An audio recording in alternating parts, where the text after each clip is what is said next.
Welcome back to Punching Up, everyone.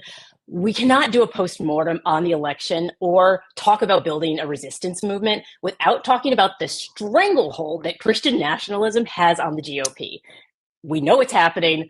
Some of us saw it coming. I've spoken to authors like Catherine Stewart, Kristen Cobas-Gomez, and they warned us. And yet somehow we are less than a month from another Trump administration. No one's talking about it. No one's talking about this. It's driving me nuts. And so that's what we're going to do tonight. We're going to talk about it with a scholar, Matthew D. Taylor, who, if you haven't picked up his book yet, you're going to do it after this show, because it was one of those things where I was listening to it into my car and I almost had to pull over so many times. And then a comedian friend of mine who grew up in this world and speaks this language. And tonight we're going to sort all of this out. Don't worry. At the end of this show, you're not going to be cuddled up like this in the fetal position. You're going to feel like you can actually do something about it and make a difference. At least that's what I'm hoping. That's what I'm going for, because I believe in hope and joy.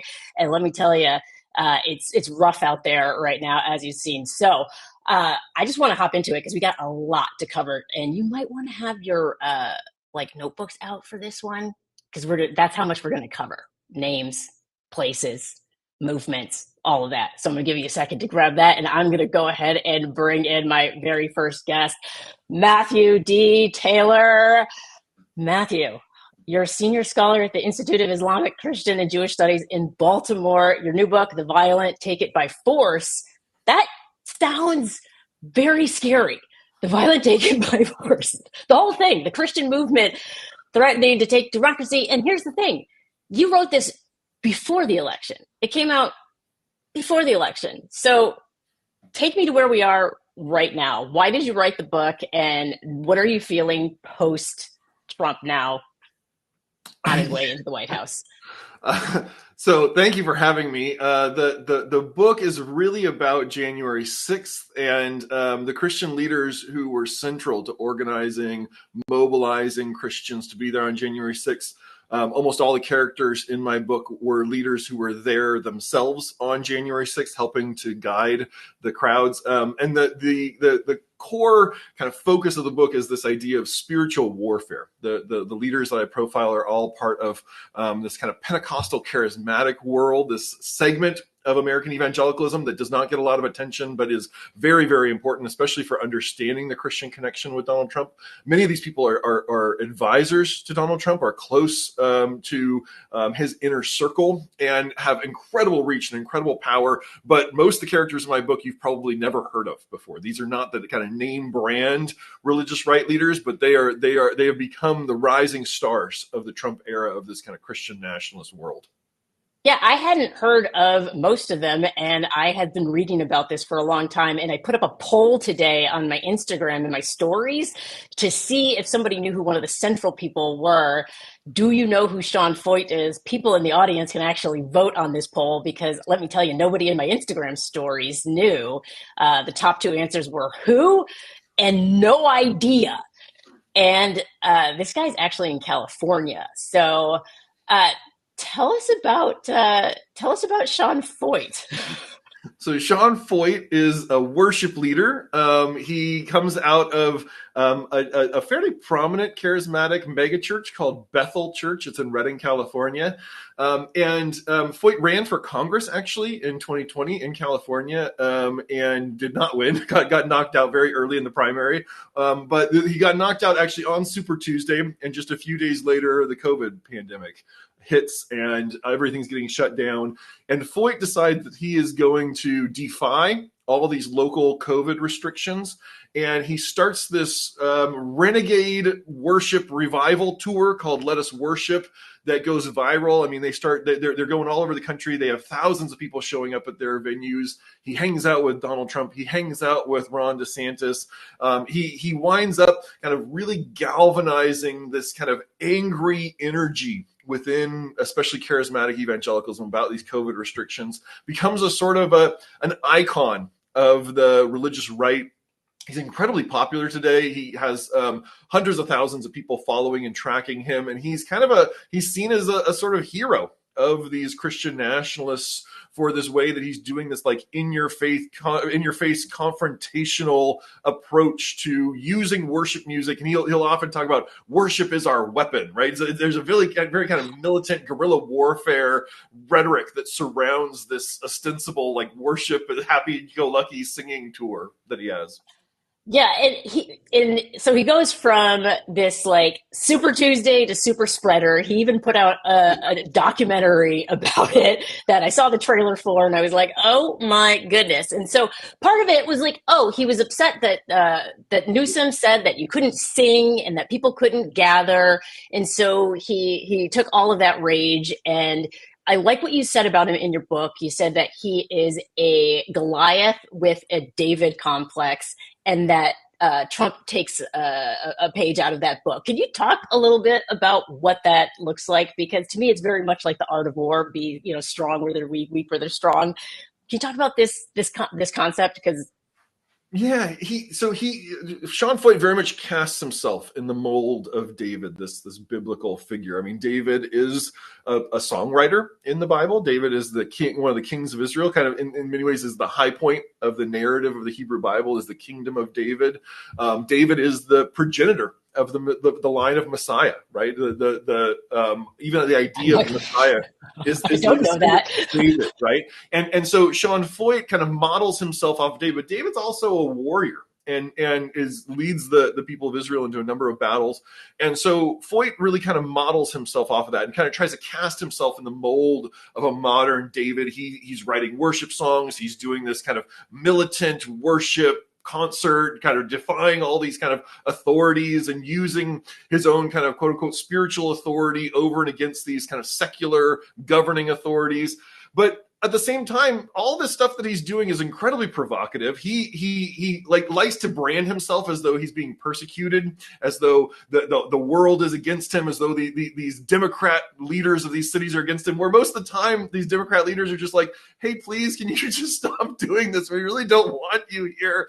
You're spreading COVID all over the place. You're causing all these problems. And he takes that as persecution. But then when he's persecuted, he goes on Fox News and trumpets about how he's being persecuted. And then he gets all these mass donations. I mean, I think in 2020, he made something like $5 million in his ministry just by kind of provocatively instigating this thing. And I think it's very much representative of a lot of the attitude you find in these Christian nationalist circles right now, where they perceive themselves as gravely persecuted. And by the way, almost 2/3 of the country is Christian. Christians are not persecuted on any wide scale in the United States of America. That would be absurd. They're a super majority of the country. But they like to cast themselves as persecuted because then their provocative behavior is justified, and then they can claim like, oh, I'm this hero. I'm this beleaguered hero who's battling back against these secular forces, even as what he's doing is just being an asshole, really. And that seems to be a pretty popular tactic with the right wing. And the reason I think it's so important to talk about this right now is because I think people need to understand the context of the situation. They need to understand the present moment if we're going to build strategies to actually fight against it. And so few people have an awareness of how widespread this is. Like, we talk about ground game in politics. These guys have an amazing ground game. Like, they're always on tour. Like, this gathering, getting together in person is a key part of what they do. And I think that made it very easy for Donald Trump to leverage that. They were already getting out together. Can you talk about their tours and what? I actually want to bring up the graphic. We have like quite a few of the people who are central to this movement that are in your book. If we could pull that up and talk about their different tours. It's the Reawaken. It's the Yeah, so the Peter Wagner has actually passed away in 2013, but he's in many ways the godfather of this movement called the New Apostolic Reformation that really unites the characters of my book. It's this kind of diffuse leadership network that forms in the 1990s and early 2000s that then becomes the backbone of Christian Trumpism. And these people, even though these figures on the screen, you may have never heard of them, they are celebrities in their world. They have millions of followers. They have people kind of tracking them, and most of them cast themselves on some level as modern day prophets. that they receive direct words from God. Some of them identify more as apostles in this movement. But the idea is that they are going around leading these grand revival tours. But those revival tours, which is very much a tradition within Pentecostal charismatic Christianity, are extremely political and extremely Christian nationalist in their orientation. They cast themselves as these religious leaders, but then if you look at their activity, they're much more political actors than your average pastor or revivalist. And they have a real reach through especially charismatic media, which is the kind of niche form of Christian media, but again, has millions of people tracking it. And I would argue is as influential in many ways as a network like OAN, right? That most people have probably heard of, oh, that's this kind of right wing, that's beyond Fox News. Well, a lot of this charismatic media is far beyond that. And in fact, one of the things that was really interesting in the 2024 campaign was early on, before the summer of 2024, the Trump campaign decided they were not going to do a conventional get out the vote effort. In fact, they said, we're going to devote all this energy to the legal apparatus for challenging this election. And instead, they farmed out most of their get out the vote efforts to people like Sean Foyt, to people like Lance Wallnau, who is leading this revival tour called the Courage Tour that was only going to the swing states and only focused on mobilizing Christian voters, to groups like Turning Point USA that works very closely with people like Lance Wallnau and Sean Foyt. And Charlie Kirk is the one who runs Turning Point USA. And so there's this whole infrastructure of all these Christian leadership networks, pastor networks, these revival tours that were doing the work of the Trump campaign in this kind of covert way, mobilizing all these Christian voters and doing this in all 50 states, but especially in the swing states. And I think that was actually a stroke of genius on their part. Because a lot of people are very cynical about political campaigns and about getting a call from the Democratic Party, getting a call from the Kamala Harris campaign, or even getting a call from the Trump campaign. But those people listen to their religious leaders. And they listen to these religious celebrities and they track them and they go with them. And the influence that these folks have should never be underestimated. I'm so glad you're talking about this, but so few people are. And that's how it's been able to fly under the radar, even though it's boldly in our faces. Like, you can Google this stuff. I downloaded one of the apps. Give him 15? Sounds like a workout app. Like, I'm like, okay, am I doing 15 push-ups? What am I doing? 15 prayers? How does this work? I think it's a good time, since we're talking about touring and going around the country. I want to bring in Jeremy Alder, who is a comedian. And I like to think of comedians as pastors of sort. I actually was in a airport church, and I was meditating, and the priest came over and asked me, not while I was meditating, that would have been rude, but when I was done, we were having a conversation, and he asked me what religious community I'm a part of. And I just instinctively said, I'm a comedian. And because I'm like, I go from place to place to place, raising vibrations by performing. And so to me, comedians in some way echo some of these same sort of energies when we're speaking, when we're on stage. So, Jeremy, you have this upbringing, this fundamentalist upbringing, where you could be in the audience for one of these Sean Foyt shows. Oh, for sure. I mean, I feel like watching January 6th was like watching a family reunion. It was all very familiar to me. I know these names. I will say I've never heard Sean Foyt's last name pronounced that way, and I've never pronounced it that way in my head, and I agree that's Foyt up. I love this book because I do feel like it is exposing this underappreciated, underrecognized network of charismatic, independent charismatic Christians, which I think is a very helpful category, who, I saw this coming. I mean, having grown up homeschooled in the charismatic, independent kind of world since the 80s, this isn't a huge surprise. I mean, there's been this desire for power that's been there from the beginning. And so they finally found their man you know, and he's embraced them and made them feel seen and appreciated. And there is a deep sense of resentment in this persecution complex that you talked about, which, you know, it's not real. Like you said, Christians are not in any way really persecuted, at least not in this country. But certainly within this movement, there is a deep-seated sense of the world is against us, politics is against us. And so to have someone really embrace this group, I can see why there is such a deep loyalty, you know. And I can both understand it, and also it is really wild to see. I mean, it really is. Obviously, if you're raised with certain values of, like, you know, following Jesus Christ, the New Testament, a lot of this stuff is hard to understand or swallow. But I think Matthew does a great job in his book, kind of, I think, getting at some of the underlying theology, and the spiritual warfare aspect is so huge. I grew up on Frank Peretti books, and which, you know, that's a niche. I know. We need a new graphic. Within this world, he's a Christian novelist that wrote these very compelling novels about spiritual warfare and kind of set in contemporary times.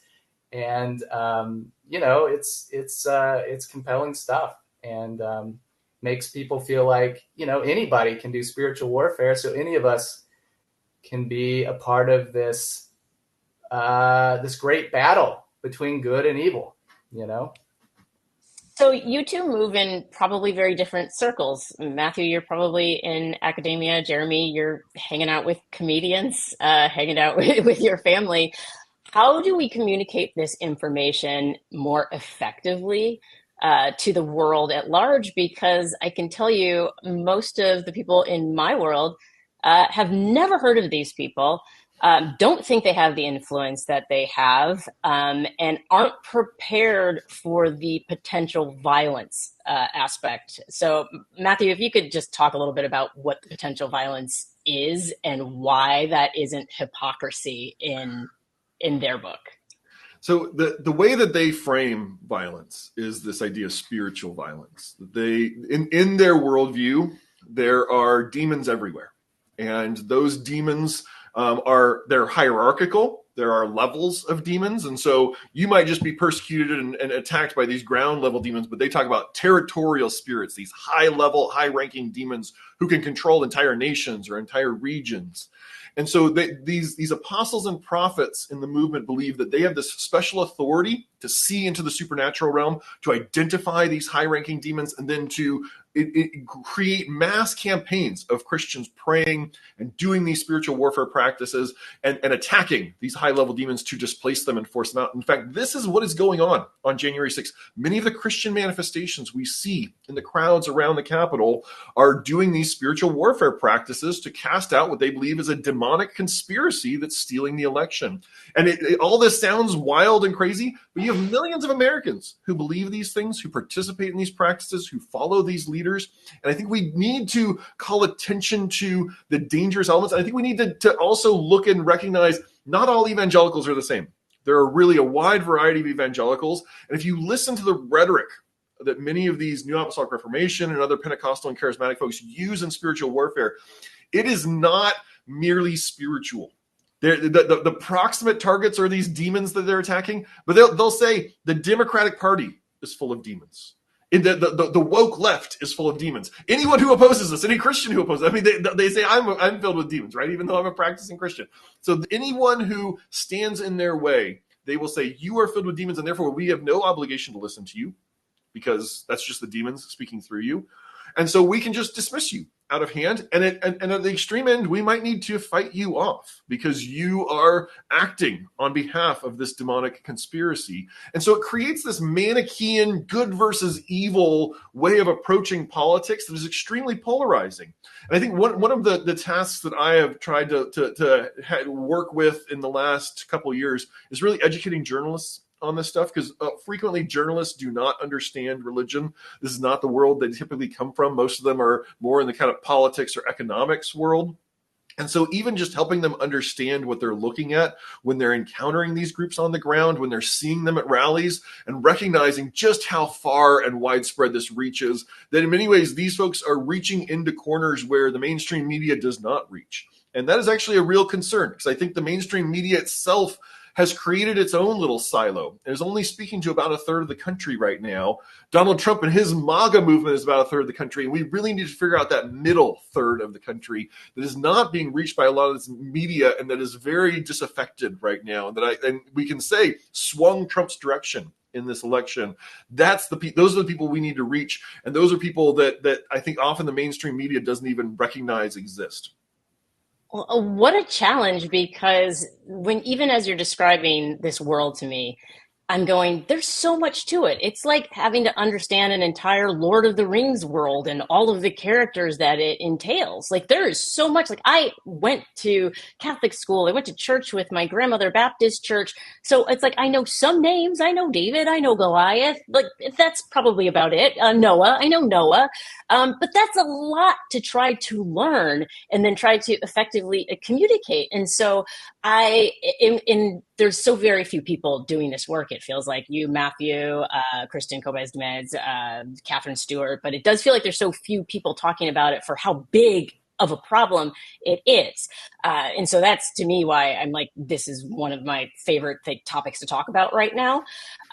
Jeremy, you somehow managed to get out of this world, even though you were deeply rooted in this growing up. Is there some sort of insight there that we can use to try to help other people perhaps get out of this world? If that's even a thing, like maybe that's offensive. Is it offensive to say that I want to help people break out of this world? No, because we need to be helped out of it. And I really think it's relational at its core. Like, I think that's how people get out of this, is that I met people, got to know people who had a different way of thinking, a different way of living. And they made it impossible for me to think that they were just purely driven by Satan or the demonic, right? I mean, they were just regular people, right? And so as I kind of grew up, and I ended up going to college, and I was the only one in my family to go, and that was a big part of it for me. It was just exposure to other ways of thinking, because it is a very insular world, and it has its own media, its own books, its own television, its own internet media. So it's very easy to just be stuck in a bubble and think, oh, this is everything, and so I think it's really through relationships and kindness and a kind of respect for what at times is not very respectable ideas or beliefs, but I don't know any other way. My parents aren't going to read Matthew's book. They're just not, they're not going to listen to this podcast. So, if anything's going to move, it's going to be because people that they love and care about, can have a conversation about it. Other than that, I don't know. Fight fire with fire. We need spiritual warriors on this side. I mean, I somewhat agree with you on that, and I'm always trying to figure out how to fight bullies without becoming one. Right. But I love that you talk about the exposure to new ideas and getting out of this sort of insular world. But Matthew, as we know, they're trying to dismantle education. They're trying to keep people from being exposed to different ideas. So can you talk about the fight on that front? Yeah, it's very challenging right now. This incoming Trump administration, if you look at these cabinet nominees, these are some of the most radical figures that have ever been suggested as cabinet leaders in our country, and there's a real agenda there. to dismantle education, to take over the information ecosystems, to try to take over media, to intimidate media. And so I think part of the challenge that we are in right now in the United States is that we are not only in a polarization crisis, we're not only in a political crisis, we're not even only in a crisis of democracy, we are in an epistemic crisis. Epistemic is in, how do we know what we know? Coming into the 2024 election, 1/3 of the U.S. population believed that the 2020 election was stolen. 1/3. Right? 1/3. And if you look among white evangelicals, it's closer to 2/3. And so we have this challenge where people live in these bubbles. And truly, if you are consuming right-wing media, if you dip your toes into that world, if people who live and only exist in that world, they are not exposed to the realities of the world. They are not exposed to the realities of Donald Trump. Many of them don't even know about the scandals that we are all so familiar with Donald Trump. They simply exist in this propaganda sphere, frankly. And in order to break through, I think Jeremy's insightful. It has to be relational. It has to be persuading folks. And there are some people who are never going to be persuaded, right? But there are people in the middle who can be persuaded. I have interacted with some of these leaders that I write about in my book. I've interviewed a number of them. They're not coming over to my side of the ledger anytime soon. But some of their followers do.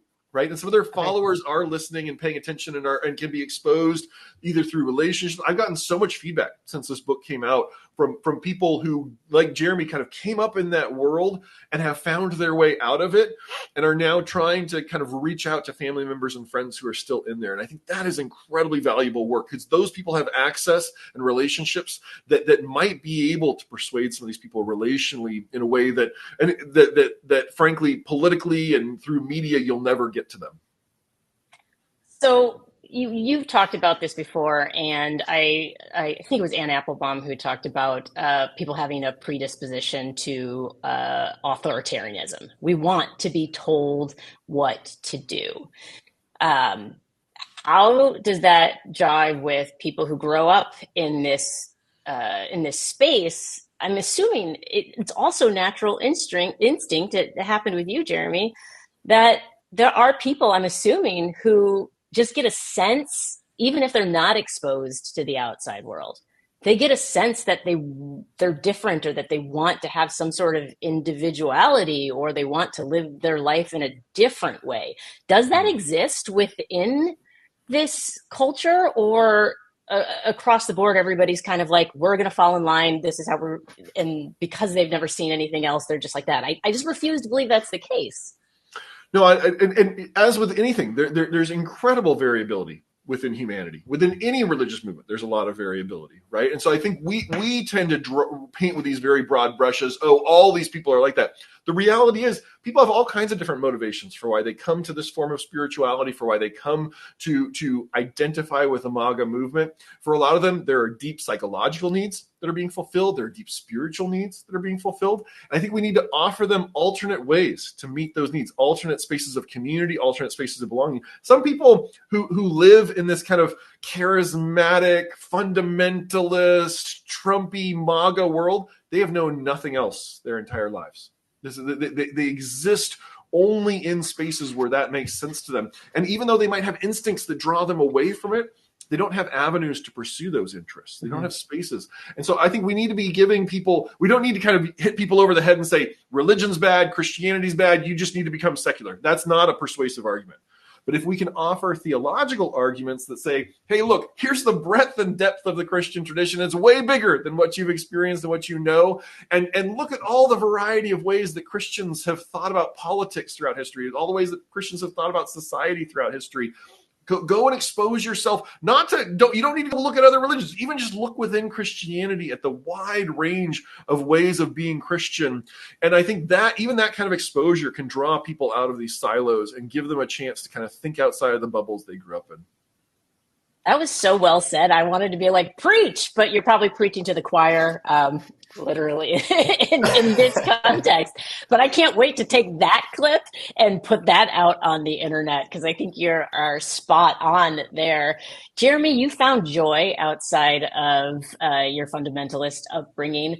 I want to talk, we're almost out of time here, but I want to talk about joy and happiness because it seems like both sides think that everyone else is miserable. Can you talk about how you found your joy outside of fundamentalism, but also talk about what you've seen as far as like happiness or lack of happiness? Maybe your parents are happy, your relatives are happy, maybe people storming the Capitol are happy. I don't know. Tell me. Well, I do think there is a lot of fear in this movement. And that's why it's very reactionary. There's a lot of fear of the outside world. And when there's a lot of fear, there isn't a lot of room for joy. And I don't know, I did find a lot of joy in learning about the larger kind of Christian tradition and history and like, to me, that was like, oh, wow, like this family goes back, way back before the Azusa Street revival or whatever. And so there was this whole world that opened up to me. That was really, really exciting and compelling. And I've seen that happen to other kids who grew up like me. I was homeschooled, so like it was very, very, very sheltered. And a lot of us, when we grew up and started getting exposed to the outside world and got over our fears, because a lot of us were taught that people who were secular were they were to be feared and not trusted. And then once we realized, oh, actually, these are all just regular people like us, there's a lot of joy in that, to find out, oh, wow, the world is actually a lot bigger than I thought it was. And that's really exciting, So, Jeremy, you were able to venture out. Matthew, for people like me, should I be venturing in? Should I be showing up in Jeremy's hometown or someone's hometown and just be like, hey, look at me having fun and I'm secular and I'm nice? Like, is there any place in this movement for people who are not necessarily from this background to help contribute and make a difference? I think the truth is the people who belong to this movement are already your neighbors, right? You don't have to go to some obscure farm town or rural part of the country. These people are in cosmopolitan areas. They are in suburbs. They are in exurbs. They go to these mega churches in big cities. And I think that even just reaching out to the people around you, the Christians that you know, and even the Christian Trump supporters that you know, and humanizing yourself and humanizing them and saying, hey, look, I understand that you have certain political views, but can you recognize that we have a shared humanity, that I'm a human being just like you are, that the immigrants who are trying to come across the border are human beings just like the two of us, that they have motivations that are just like ours, right? And just even breaking down some of this intrinsic and sometimes literal demonization of people. Mm-hmm. And helping people just understand the humanity of people, that can go a very, very long way in disabusing people of some of these theological ideas they have about other people that when they encounter reality dissipate. I'm so glad that you said that because I think I have neighbors who might fit that, but I don't necessarily know where to look. And I have to tell you, I accidentally wandered into a church. I thought it was a coffee shop, and it was. And I started to talk to the guy behind the desk, or behind the counter. And I was like, what is this place? It's really cool. Is this an event space? Thinking, Jeremy, maybe I was going to do a comedy show there or something. And he's like, oh, it's a church. And I was like, oh, cool, blah, blah, blah, blah, blah. And as I was walking out, I started Googling the church. And I was like, everybody's following, like the pastor's following Trump. And And so I walked back in and I said, hey, quick question. And we ended up having a really good conversation for about an hour, but he was definitely rooted in his belief that I'm going to hell for sure. But he was like, I can go to the church. Like, he's like, everybody's welcome. But gay people are going to hell. Like, that was basically the vibe. And so I was like, but it was downtown Los Angeles. And so it was the first time where I'm going, oh, this stuff is happening like near me. and I'm not necessarily seeing it. And so I am glad that you said that, because I do want to figure out how to have these conversations in a way to humanize myself, because I am human.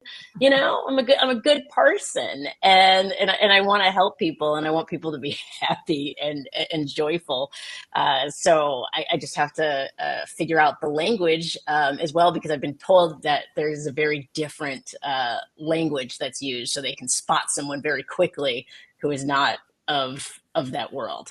Is is there a vocabulary? It's already a lot. I can't do it, can I? There's no way I can learn it. There's no Duolingo for this, is there? There is a specialized vocabulary, but at the same time, all these folks, they believe they're supposed to be doing evangelism, right? And so they are supposed to be engaging people outside their community. Now, that doesn't mean they all willingly do that, but there is this impulse built into American evangelicalism and global evangelicalism to proselytize, to go and break outside of your bubble and go and reach other people. And that, and I say this as somebody who grew up in that world, even those encounters with people, even if they're not converting people, they are exposing themselves to the broader world and encountering other people. Those can change their minds as well. That kind of proselytizing process, it actually works both ways. I love to hear it. Jeremy, I'm ready for us to go on tour. I don't know. We will all go on tour together. We'll call it I don't know. We need a name for for the tour to do this back and forth. No, I think the funny taken by force. Funny, I love it. That's good. I'm so glad that we could have this conversation. And I want to give conversations like this as an assignment to everybody. I love to give assignments, guys, to everybody who's watching. I think it's important to research this stuff as much as you can, and then be able to talk about it, and to be able to talk to our friends and family and neighbors about it, because we are only little over 30 days from the inauguration, and I think things are going to get pretty dicey around there. And so I think we need to be prepared to be able to have these conversations. And if we have them now, as opposed to when we're in complete and total panic mode, which I think some people might be, have the conversations now, is all I'm saying. Is there anything that I haven't touched on? Because I feel like this is like the known unknowns, known knowns, the where I'm like, what's the question that I don't know about Christian nationalism? Is there anything, Matthew, Jeremy, that people should know about this movement over the next, that's critical or crucial over the next 30 days? I mean, I don't know over the next 30 days, but I think knowing that, like, this isn't just about Trump. Like, this movement preceded Trump, and it's going to be around long after Trump. You know, he's just a figurehead right now. And so I really think that relational work with your neighbors is important, because that's the only way we're getting out of this in one piece. And I'll just say a lot of what happens in the next administration is going to hinge on how the 2020 election and January 6th are remembered. And if Donald Trump pardons the January 6th participants, which he has promised to do, and then tries to rewrite that history and use the force of the government to claim that the 2020 election was actually his, that is an open wound in our civil society, and he is going to keep trying to pour salt in that. And I think those of us who have a grasp on reality need to hold on to that grasp on reality, because there's just going to be a hurricane of BS that is going to be coming our way with this new administration, because they are going to try to change the narrative. They're going to try to control the information space. And those of us who believe in reality, who believe in truth, need to hold on to it hard, because it's going to be very difficult. Grounding oneself in reality is so important right now. I have a journal where I literally write down what is my truth every single day so that I do not forget. There was a great question up there that I actually want to know the answer to as well. Is there any way to turn any of these folks who voted for Trump, to turn them against him? Is there anything that he could do or that we could do that could change their minds? The diehard people, the people who believe the 2020 election was stolen, those people are not very persuadable. They are pretty much dyed in the wool at this point in their support for Donald Trump, and it's a religious support for Trump. It's not just there are religious people who support him. There's a religiosity attached to Trump, and there's all these prophecies about Trump that they believe in.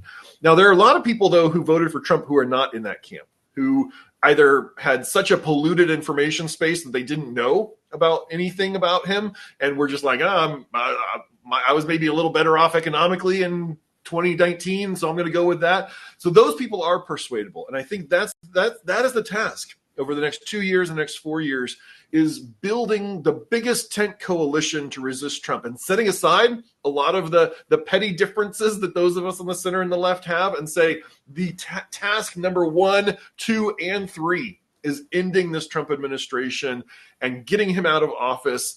And then we can work out all the other things. But right now, we need the biggest unity we possibly can muster. I love it. UNITY. It's a unity. I love it. Let's do it. It's a great place to wrap on. Matthew, thank you for being here. Jeremy, thank you for being here. I'm going to probably beg you guys to come back on in a few months so that we can check in and see where we're at. But thank you for being here. Happy holidays, Merry Christmas, all of the things. And I'll talk to y'all both soon. Thank you.